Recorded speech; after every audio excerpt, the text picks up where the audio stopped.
GFS का मतलब है गीगा फ्रॉड सर्विसेज और इसके मालिक ने अब तक इस्लामाबाद में सैकड़ों लोगों के साथ अरबों का फ्रॉड किया है।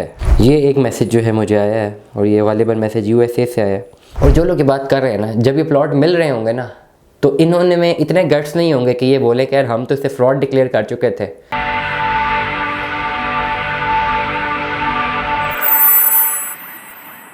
GFS का मतलब है गीगा फ्रॉड सर्विसेज और इसके मालिक ने अब तक इस्लामाबाद में सैकड़ों लोगों के साथ अरबों का फ्रॉड किया है। ये एक मैसेज जो है मुझे आया है और ये वालिबन मैसेज USA से आया है। I will slightly like to respond to it. Fraud किया है, बड़ा प्रोजेक्ट है, फ्रॉडिया निकल आए, फ्रॉड हो गया, हमने फ्रॉड कर लिया। अच्छा, ये जो लोग हैं ना जो फ्रॉड लगे रहते हैं और जब चीज़ डिलीवर होती है ना तो फिर ये नहीं कहते यार हम तो फ्रॉड समझते थे, चलो हम तो नुकसान करा लेते हैं। ये नहीं कहते, इतने गट्स नहीं होते हैं इस तरह के लोगों में। तो वेरी स्ट्रेट फॉरवर्ड। शायद बात अच्छी लगती है, किसी को बुरी लगे। मैं हमेशा एक बात करता हूँ, बोलना सच चाहिए। Maybe you agree, maybe you disagree, ठीक है, आपको बोलना सच चाहिए। मैं ये कहूँगा भाई कि कहना आसान है। बहुत सारे लोग कह रहे हैं जी GFS एक फ़्रॉड प्रोजेक्ट है, बहुत बड़ा फ्रॉड है, मालिक ने अरबों रुपये का फ्रॉड किया है। अब ये दो चीज़ें हैं, इसको बड़ा क्लियरली हम बताते हैं, ठीक हो गया। और जो लोग ये बात कर रहे हैं ना, जब ये प्लॉट मिल रहे होंगे ना, तो इन्होंने में इतने गट्स नहीं होंगे कि ये बोले कि यार हम तो इसे फ्रॉड डिक्लेयर कर चुके थे, हम लोगों को भी कह रहे थे फ्रॉड है, तो अब चले हम में इतने मॉरल एथिक्स हैं कि अब हम प्लॉट नहीं लेने लगे क्योंकि हम तो इसको फ्रॉड डिक्लेयर कर गए। लेट अस सपोज एक प्रोजेक्ट है, मैं उसके ख़िलाफ़ आवाज़ उठाना शुरू कर दूँ अभी से कि जी वो फ्रॉड है, फ्रॉड है, फ्रॉड है, फ्रॉड है, फ्रॉड है, और बिलफर्ज वो 3-4 साल तक मैं ये राम कहानी बनाता रहूँ, 4-5 साल बाद वो डिलीवर हो जाए, तो फिर मुझे हक ही नहीं पहुँचता नहीं कहते हुए बड़ा अच्छा प्रोजेक्ट है जी। मैं कैसे कहूँगा, मैं तो 4 साल तक बोलता रहूँ ना फ्रॉड। फिर तो जब वो बिक रहा होगा, लोग ख़रीद रहे होंगे, तो मैं मजबूरन उस पर कुछ काम नहीं कर सकूँगा कि नहीं यार मैं तो उसको फ्रॉड बोला है। सेम लाइक डैट फ्रॉड की डेफिनेशन ये है भाई मेरे, ठीक है, जिनका भी ये मैसेज है कि फ्रॉड ये होता है कि एक कंपनी आती है, मार्केट से पैसा सही बटोरती है, अन्यथा पैसा उठाती है और डिक्लेयर कर देती है बैंकरप्सी, या बैंकरप्सी डिक्लेयर कर देती है या ऑफिस बंद करके भाग जाते हैं। तब हम कहते हैं कि इसने फ्रॉड कर दिया, बहुत बड़ा फ्रॉड कर दिया, बड़ा फ्रॉड मारा है। This is the definition of fraud. इसको मैं कहता हूँ फ्रॉड है, हाँ ये फ्रॉड होता है। लेकिन जब कोई कंपनी आए, उन मार्केट में बैठी, उस पर लोगों ने इन्वेस्टमेंट भी की है और अभी भी लोग इन्वेस्टमेंट कर रहे हैं। अभी खाली GFS की मैं अपडेट बताऊँ ना आपको, उन्होंने APR फॉर्म लॉन्च किए हैं।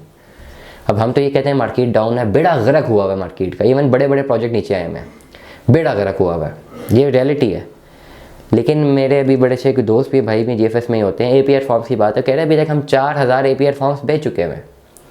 मतलब लोग अपनी इन्वेस्टमेंट्स को कंटिन्यू कर रहे हैं, अपनी किस्तें जमा करवा रहे हैं। इस बात में कोई दो राय नहीं है कि GFS ने ज़ीरो डेवलपमेंट शो की, अभी तक कोई डेवलपमेंट शो नहीं की। ज़मीन के पास क्लियर है या नहीं है, ये भी सवालिया निशान है, कोई दो राय नहीं है। लेकिन दूसरी बात ये भी है कि अभी इनका पहला इनिशियल 4 साल अरसा ही पूरा नहीं हुआ। नंबर 1, 4 साल कंप्लीट होने के बाद ये देखना पड़ता है कि फ़ाइलें चलो 10,000 बेचनी, डजंट मैटर किसने कितनों ने जमा कराई, और 4 साल क्लियर होने के बाद जितने लोगों ने सारी किस्तें जमा कराई होती हैं, क्या उन लोगों को प्लॉट मिले या नहीं मिले। लेट अस सपोज एक सोसाइटी मैंने लॉन्च कर दी है, मैंने 10,000 फाइलें बेच दी हैं, 4 साल मैंने कोई काम नहीं करवाया, लेकिन 4 साल बाद मुझे 100 लोगों को मैंने से 100 प्लॉट थे मैंने दे दिए। जब डाटा एनालाइज होता है तो मैं देखता हूँ कि मुझे 100 लोगों ने किस्तें भरी भाई 10,000 में से, बाकी ने तो भरी ही नहीं, 9,900 ने। 100 प्लॉट मैंने दे दिए, तो मैं फ्रॉड कर गया? नो, मैं तो सही काम कर गया, मैं अपनी कमिटमेंट पूरी कर गया। जिन 100 लोगों ने मुझे अपने पैसे दिए मैंने दे दी, जिन्होंने किस्तें नहीं भरी मैंने नहीं भरी, बात खत्म। इसीलिए GFS में मैं एक बात कहूँगा कि अगर ये 4 साल का पेमेंट प्लान आपको बताया जाता है तो मैं कहूँगा, मैंने तो हमेशा अपने व्लॉग में बताया कि 6, 7, 8 साल, 10 साल का पेमेंट प्लान रखें। जब तक GFS का नाम मार्केट में है, मेरा नहीं ख्याल ये डिफ़ॉल्ट कर सकते। मैं एडवाइस कर सकता हूँ डिफ़ॉल्ट नहीं करेंगे, डिफ़ॉल्ट नहीं डिक्लेयर करते हैं। इनके बहुत बड़े बड़े प्रोजेक्ट्स हैं, डिफ़ॉल्ट नहीं डिक्लेयर करते। हाँ, इनके लैंड के इशूज़ हैं, रहे होंगे और हैं भी, जहाँ तक मेरा ख्याल है, जिसकी वजह से ये अपनी डेवलपमेंट नहीं कर पा रहे, क्योंकि फंड सोसाइटी के पास ना हो ये प्रॉब्लम नहीं होती। इजाज़त हो डेवलपमेंट करने की ना करने की, ये सबसे बड़ी प्रॉब्लम होती है पाकिस्तान में। फंड्स कोई मसला नहीं होता, फंड्स ये लोग निकाल लेते हैं, मार्केट को आर्टिफिशियली ऊपर करके फंड निकाल लेते हैं। जगह होनी चाहिए।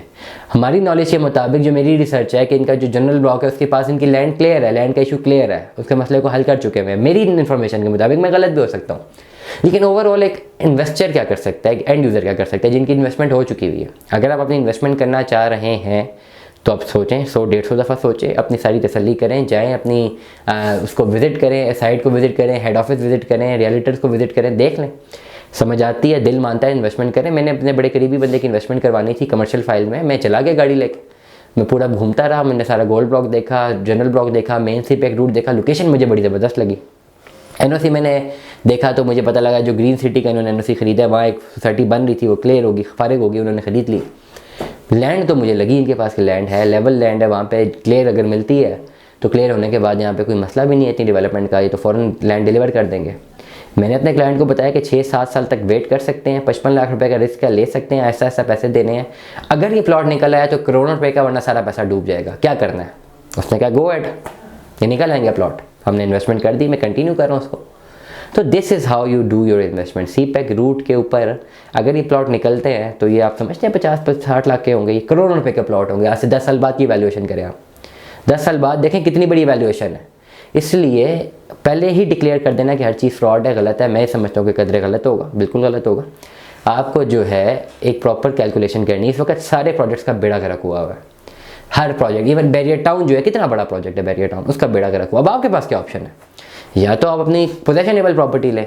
अब एक भाई हमारे, उन्होंने एक बड़े से हाउसिंग प्रोजेक्ट में पोजेशनेबल प्रॉपर्टी ली, अलॉटमेंट लेटर भी पास है, घर बनाने गए वहाँ पे जी रोक दिया उनको काम से, जी लैंड ही क्लियर नहीं है जहाँ घर बना रहे हैं हम।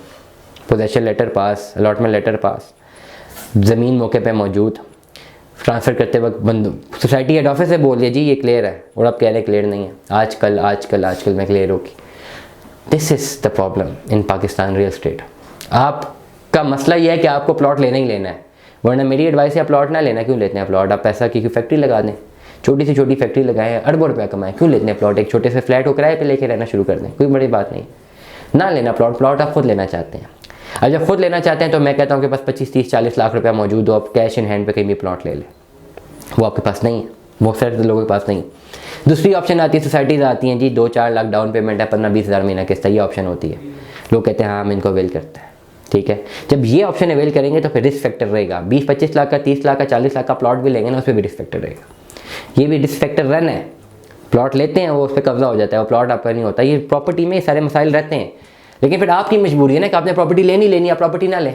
लेट अस सपोज मैं प्रॉपर्टियाँ नहीं लेता, मेरे पास इतनी कोई खास प्रॉपर्टी नहीं है, एक आध जगह ही है, लाख शुक्र अल्हम्दुलिल्लाह, मैंने लेता ही नहीं, मेरे पास इतनी चीज़ें आती हैं, मैं नहीं लेता, मैं नहीं हाथ डालता, मैं अल्टरनेट इन्वेस्टमेंट्स करता रहता हूँ, मैं नहीं करता, मेरा दिल नहीं मानता। To be very straightforward, मैं व्लॉगिंग करता हूँ, मुझे सब चीज़ों का पता। मैं ऐसी चीज़ें जो मैं 10 लाख की खरीदूँ, मैं 20 लाख की बेच सकता हूँ, मेरी पॉलिसी है, मैंने नहीं जाना इस तरफ। हमेशा एक बात कहते हैं ना कि 2% ब्रोकरेज जो होती है ना, वो 20% के मुनाफे से अक्सर ज़्यादा फ़ायदेमंद निकल आती है। मैं उस पर्टिकुलर सिनेरियो पे हूँ। अब आपने डिसाइड करना है, either you want to go for real estate, क्यों जाना है, तो फिर आपको इन प्रोजेक्ट्स में इन्वेस्टमेंट करनी पड़ती है, रिस्क लेना पड़ता है। अगर आप नहीं जाना चाहते then it is your own choice, फिर आप कई और अल्टरनेट इन्वेस्टमेंट करते हैं। ओवरऑल मैं समझता हूँ कि GFS डिलीवर होगा, नहीं करते फ्रॉड। मैं ये समझता हूँ, मेरी एडवाइस है, आपकी इन्वेस्टमेंट हुई नहीं है, सिक्योर करें, किस्तें जमा करवाएं, किस्तें जमा करवानी है मुझसे रब्ता करें, मैं इंशाल्लाह आपको डिस्काउंट दिलवा सकता हूँ। तो यही फिल वक्त आपके पास ऑप्शंस हैं। दुआ में याद रखिएगा, अपना बहुत सारा ख्याल रखिएगा। स्टे ट्यून्ड विद अस, अल्लाह हाफ़िज़।